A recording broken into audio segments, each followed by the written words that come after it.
I'm here today with Robert Mace. He's the Executive Director and Chief Water Policy Officer at the Meadows Center for Water and the Environment, and a Professor of Practice in the Department of Geology at Texas State University.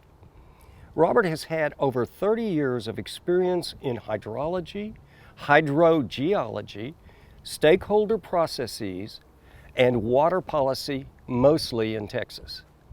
Robert has a BS in geophysics and an MS in hydrology from the New Mexico Institute of Mining and Technology, and a Ph.D.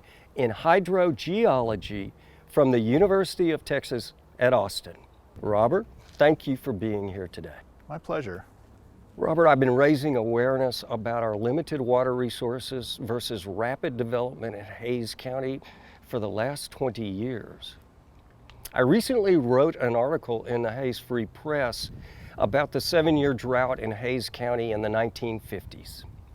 During that drought, there was an average of 7 inches of rain for 7 years. Our normal average is 32 inches a year. During that drought, the population in Hays County, it was 7% of what it is today.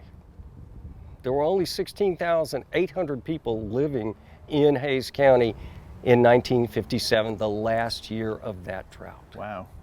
With this explosive growth, what's the prognosis for our water resources in Central Texas? Well, it's going to be challenging. I'm mostly worried about the western part of Hays County that's underlain by the Trinity Aquifer. It's a good aquifer, but it's not an aquifer built, if you will, for large production for a large population. So as there's more straws going into the aquifer with development, more groundwater production, we're going to see water levels go down. We'll see more springs fail, and it'll just get even worse when the big drought comes. And it's not if, it's when that big drought comes. That's the same message I've been preaching for a while. It's not if, it's when. I've been speaking to our county commissioners, all of the candidates that are running this November, and they're starting to wake up to get serious about this issue. Yeah, the drought that went from 2009 to 2015 for Austin, when Austin gets almost all of its supply from the Highland Lakes, Lake Buchanan and Lake Travis, that is a new drought record. So that drought was actually worse than the drought of the 50s. And we're in something, as you know, something of a bad drought right now. Okay, here's my beef with the county and all of the water plans. You know about the Wilcox-Carrizo project that's going to bring water to cities along I-35, okay? That's all the way from Buda to San Antonio and all the way possibly to Georgetown and Taylor. Mm-hmm. That's going to help all those people during a drought that are hooked up to city water systems. Do you have any idea how many people in Hays County, the only water resource they have is underground, either through a public-private well or their own individual well? I don't know what that division is. Most of the private wells, it's mostly private wells out in the Trinity. And then there's some private wells that are over the Edwards Aquifer. And then, as you mentioned, there's groundwater import that'll be coming from the Carrizo-Wilcox Aquifer. So there's certainly a heavy reliance on groundwater systems. The Carrizo-Wilcox in some ways is more reliable than the Edwards Aquifer and the Trinity, because the Edwards and the Trinity, mostly limestones, and the water flows through that like a greased pig. Whereas the Carrizo-Wilcox, water moves much more slowly, and so you don't have to get too far deep into that aquifer and you're drinking water that's 10,000 years old. So there's some greater resilience there. However, given how old that water is and how much more slowly the water moves, it can be easy to overwhelm that aquifer with groundwater production. And so we're likely to see water level declines in the Carrizo-Wilcox with time as well. And so it's not, I refer to it as a bridging solution. There's going to have to be another source of water at some point in the future as this growth takes off. You know, we're seeing chip factories, even now being proposed south of Austin over the Carrizo-Wilcox, a number of them, you know, northeast of Austin in the Carrizo-Wilcox. So industry is now becoming a major user of water. So it's also interesting that, you know, the geopolitics, you know, world politics is affecting our water supplies here as we're bringing chip manufacturing back to the United States. Yeah, that's interesting. The unintended consequences. There are so many. I've put up with terrible traffic and worse safety. Not the traffic. I mean, if you complain about traffic in the Austin area, you're a whiner. I mean, you live in Austin, traffic sucks. Okay. But the traffic fatalities have gone up. We don't have the infrastructure in the roads. And honestly, a lot of our elected representatives aren't even thinking about, do we have enough water for a serious drought? That's why I'm talking to you. So I wanted to ask you a question that we discussed before on the phone. You said that the drilling into the Edwards is capped. Does that mean any well going in over the Edwards, either the San Antonio portion or the northern portion, they have to drill to the Trinity now if they want a well? Pretty much. You know, there is exempt use that's allowed, so, you know, household type small use, but if you're a municipality that wants to pump more water from the Edwards, you're going to have to go buy a permit. So the overall permitting of the aquifer is capped, and the overall production is capped.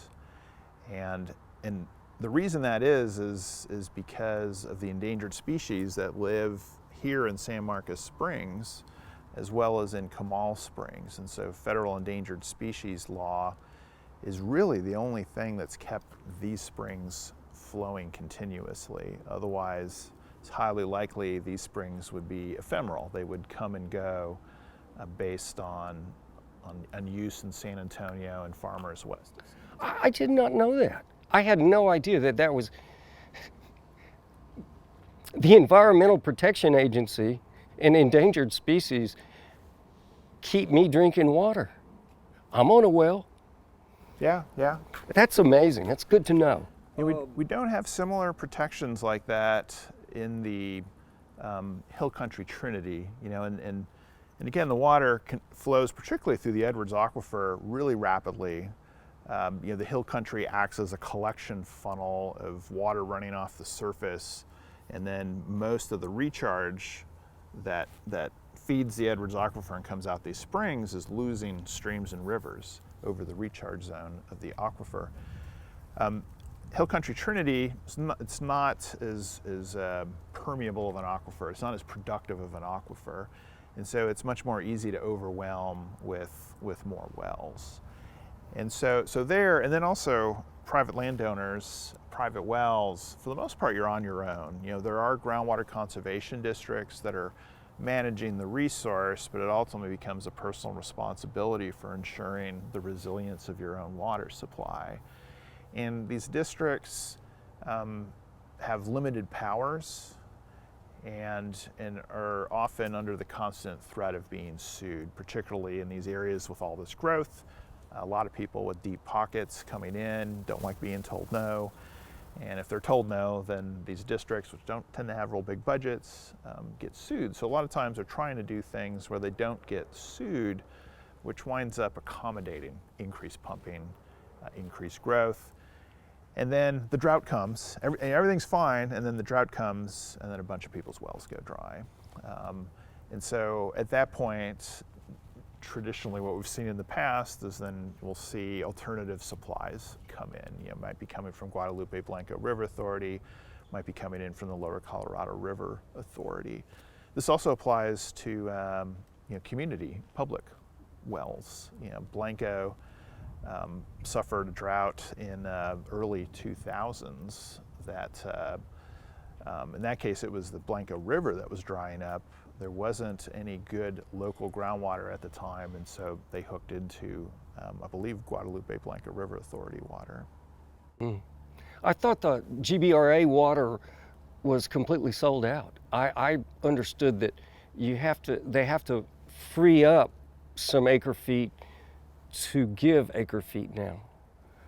Yeah, I don't know the details. Okay, I was speaking to a commissioner, to Mark Jones, about that yesterday. Okay, and I guess that's not surprising because I tell folks that easy water's gone, and so the next water is a lot harder. We're having to import it. Well, one of the reasons I know that is that I was one of the people banging my shoe on the podium at the Buda City Council when GBRA still had water to sell. And we convinced the city of Buda to get 1.5 million gallons 5 years before the pipeline even got to Buda. By the time the pipeline got to Buda, they didn't have another drop of water to sell. Robert, you may not know that I built my house in Buda because it was halfway from downtown Austin, where I worked for 27 years, in the magical San Marcos River. In the 1970s, I used to come very early on Sunday mornings with my snorkeling gear and sneak in over the dam and just had the best time. This lake, this water, this river is magic. And the Native American people that have been here for thousands of years knew that. It didn't take this Texan long to know. So I'm worried. Is San Marcos Springs subject to development and drought? It is. We do have the Endangered Species Act and the Habitat Conservation Plan that has kept these springs flowing, as well as the springs in New Braunfels, Comal Springs. But it's essentially a contract with the federal government that the people that use the aquifer are going to do certain things to protect these species. And as long as we do those certain things, then we won't be subject to lawsuits or penalties or federal takeover of the resource. But that's not a guarantee that the springs continue to flow. These springs are managed based on a repeat of the drought of record, the repeat of the drought during the 50s. And looking at past records, particularly tree rings, we know we've seen worse droughts in the past, and there's projections going forward that suggest we'll see worse droughts in the future. And so there is still this threat of these springs failing at some point in the future.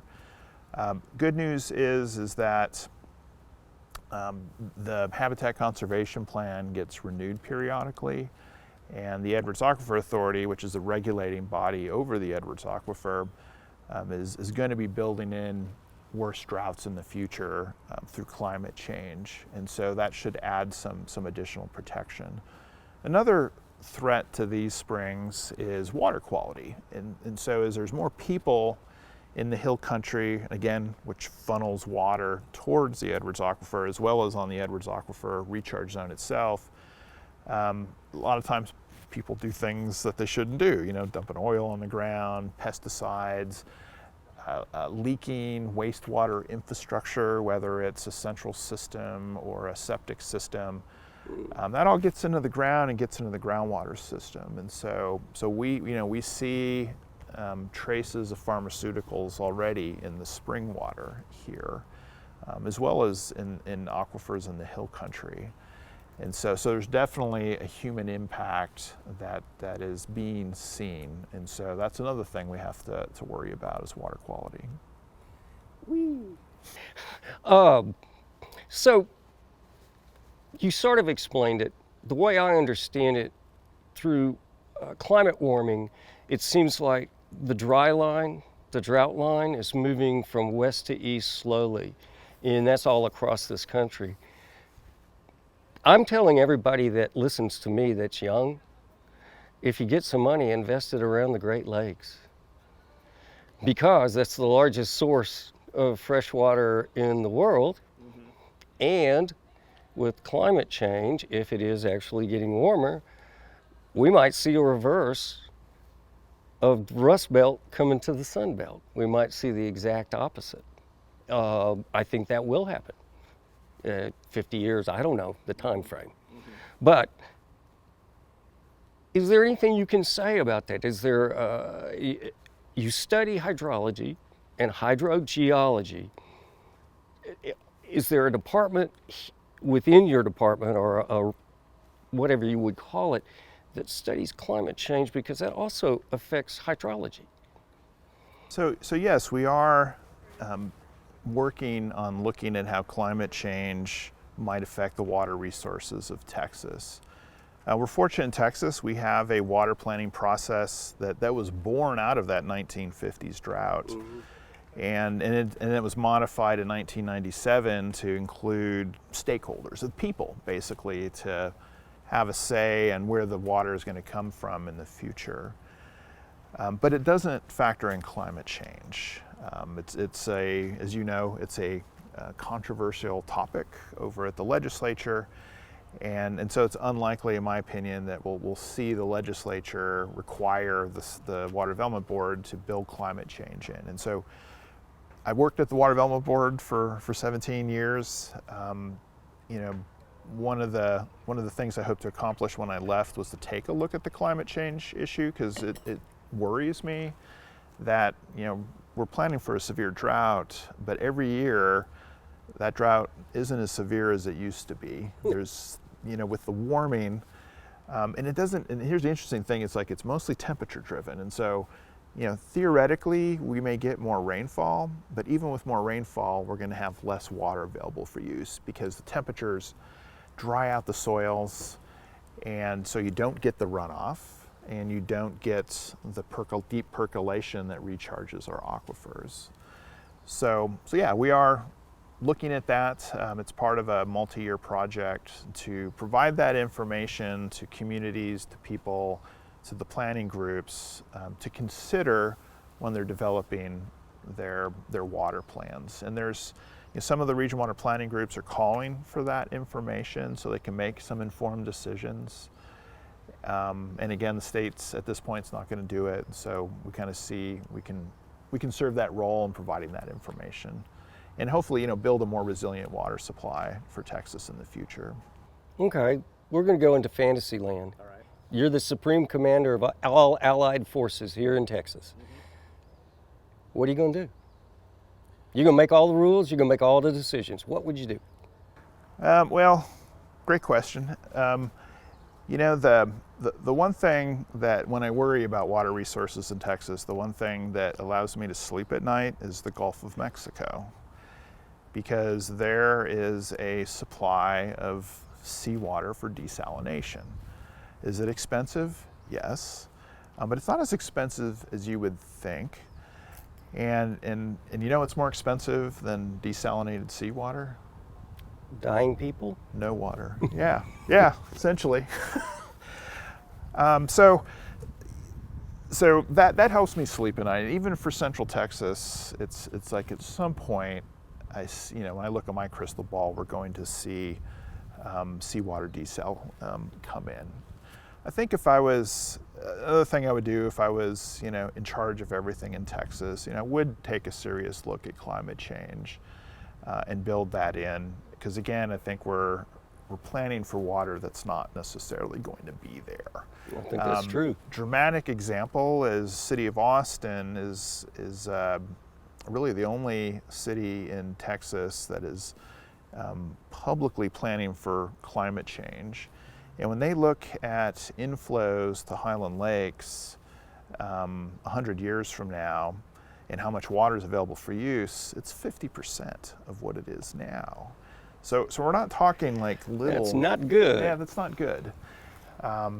So to me, that also needs to be in there. I think too many of us take water for granted. You know, I'm a water guy. You're a water guy. You know, we understand the importance of water. I would maybe every day, every in the morning news, there'd be the water report, and talk about the lake levels and the importance of using water more efficiently. Oh, I think that's going to be very much in the forefront 10 years from now. I think I would ban lawns. Well, I would ban irrigating lawns. The A&M does some fantastic work on drought-tolerant turf, and so like my place in Austin, my wife and I have Aggie zoysia, and it requires no irrigation, and it looks great. And it'll, when it gets really dry, it'll brown up, but as soon as it rains, it'll green back up again. And so as a consequence, we use a lot less water. In some ways, seems a little crazy to take drinking water and spray it out on the ground.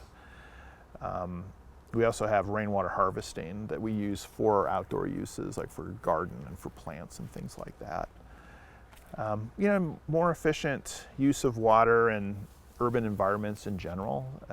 Think about sources of water you see maybe when you wander around your house or wander around the city. It rains and there's water pouring off your roof, and so you can capture that water. Some people will be like, well, you're stealing water from the river, but it's minuscule, like a fraction of a fraction of a fraction of a percent. And is that because most of the water running off the roof does not find its way into an aquifer? Exactly. Okay. It's a tiny percentage of the water that you would be collecting in cisterns in a rain catchment system that you might have taken a percentage or two from the aquifer. Right. It's like statewide, of all the rainfall that falls on the state, 86% of it goes right back up into the sky. So that's either from straight evaporation. That's a great fact. Or evapotranspiration, plant sweat. Right. So that's part of the reason. And then also when you add up the roofs, all the roofs in Texas, and I've made this calculation, and assume it captures all the rainwater, it's again just a fraction of a fraction of percent, and that's not accounting for increased runoff in an urban environment because of, say, the concrete that we're sitting on right now. Speaking of the concrete we're sitting on right now, water that comes off of that would be called storm water. It's also possible to catch that. And A&M, for example, has built some neat projects on their campuses where they collect that storm water flow and store it underneath the parking lot and then bring that out for irrigation. And there's all the purple pipe stuff and all of the arguments about whether or not to use treated effluent, as my little baby shouldn't be running on treated effluent, those kinds of arguments, but they're going to disappear. Do you know we're all running on treated effluent in a way? I know. If you've seen those memes where it's like every glass of water you drank, at least one molecule passed through a dinosaur, and there's all kinds of analyses that suggest that's pretty truthy. I like the joke with people in Houston that every glass of water they drink, at least one molecule has passed through Jerry Jones. Seriously, 50% of the flow in the Trinity River in average conditions is treated wastewater from Dallas-Fort Worth. During drought, it's 80%. So there's always somebody doing something upstream of you, and we do a good job of treating water to the point that it is safe to drink. Texas is a leader in what's called direct potable reuse. So when you see purple pipes, that's treated wastewater being used generally for irrigation. Right. Sometimes you see purple pipes also for rainwater harvesting or stormwater harvesting, basically alternative supplies, but usually it's treated wastewater. And you probably shouldn't drink it, but it won't kill you if you drink it. But now communities are kicking it up a notch where they're taking treated wastewater and completely cleaning it and turning it into drinking water. And so that's in California and several other places I've read about. It'll take a mindset difference. Hey, I'm drinking toilet water. I've heard something about a program called One Water. Well, what is that? So it's like integrated water management, but taken to the next level. And so, it is looking for sources of water in the built environment. Oftentimes it's called urban environment, but I would argue, even a small town or even your home can provide water supplies. And it builds in climate change, and it also builds in an equity consideration. So for example, when a community reaches out to drill a well field in the country to pump water and bring it into the city, there's some equity questions there that often aren't asked about, like what about the people in the rural area that you're taking the water from, and how are they impacted? How does it affect their economic development and perspectives in the future? Central Texas is a leader in One Water. Austin's water plan is focused on One Water, so there's a lot of using the urban environment as a water supply for rainwater harvesting. Air conditioning condensate can be a big source of water. Completely pure water. Austin relatively recently opened up an on-site wastewater, building scale wastewater treatment plant. So it's like a skid-based system that's maybe twice the width of this table and maybe 10 tables long, where they take the black water, so that's the water from the toilets and the urinals, treat it, and then bring it back in to flush the toilets and the urinals. And they combine that with rainwater harvesting and AC condensate harvesting to decrease the water footprint of the building by 90%. There's a school in Wimberley, we call it the first One Water school, that has done something similar. They collect air conditioning condensate, rainwater harvesting. They have on-site wastewater treatment that they then reuse to irrigate the grounds and the athletic fields. And again, they decrease their use of the aquifer by 90% and are saving almost $1 million over the life of the school. So it can even be a money saver. And that's the thing that we need to bring to this. Actually, the marketplace will take care of it eventually. Water does not reflect its value. If it was twice as expensive as it is right now, today, we would probably find people using half as much water. Mm-hmm. But until then, we don't have any real incentive to do this one water thing. I think that's the solution for the future. I don't think there's any doubt that we will be doing it then. I think we should be pushing for that now. Well, we've done some work here at the Meadows Center, some policy analysis to identify regulatory impediments to implementing One Water. And so there was legislation that passed last session that requires the Texas Commission on Environmental Quality to develop like a cookbook on how to do direct potable reuse, because there's a number of small communities, including some in Central Texas, that are looking at direct potable reuse. And then through the Texas Water Conservation Association, there's discussions to change some of Texas Commission on Environmental Quality's rules to make it easier to do on-site wastewater treatment, which is not inexpensive, but if you throw in some of the other stressors from development, say the cost of digging up sewer lines to expand them, if you factor in the cost of avoiding that, you'll find, or folks are already finding, that you can save money by doing on-site wastewater treatment. There's also, with all these companies coming in from California, they're looking to be net zero both on energy and water, and so they're also looking for ways to minimize their water use and then reuse and capture alternative sources of water to meet their sustainability goals. Wow, I have learned so much today. Robert Mace, Ph.D., honcho in the water world. Mm-hmm. Are cats more efficient than dogs with water? I believe they are. Have we done any studies on that? There haven't been any studies done yet, but I have a working hypothesis that cats are more efficient than dogs. They're kind of like your oven, right? They're self-cleaning. Yes. They kind of do this thing. Usually you got to wash a dog. Some people wash their cats. I'm not sure why. Because they want to get scratched up.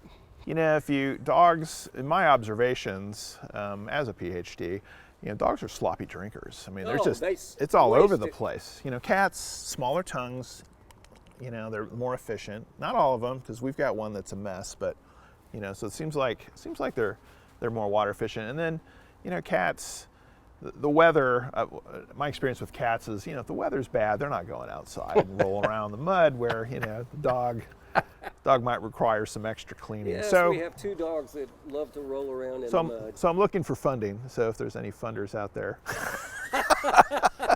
For the cat study? for the cat study. Robert, thank you very much. Sure thing. Appreciate it. Enjoyed it. I'll be back. I'll be bugging you again.